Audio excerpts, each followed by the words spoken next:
మంగళవారం రాత్రి ఈదురుగాలులతో కూడిన వర్షానికి షాద్ నగర్ నియోజకవర్గంలో వర్షంతో పాటు అనేక చెట్లు నేలకొరిగాయి.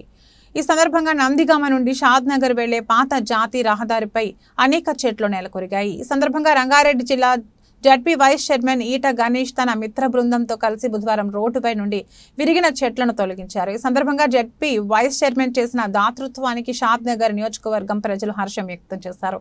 ఈ సందర్భంగా ఆయన మాట్లాడుతూ ప్రతి ఒక్కరూ సేవా కార్యక్రమంలో పాల్గొనాలని అన్నారు.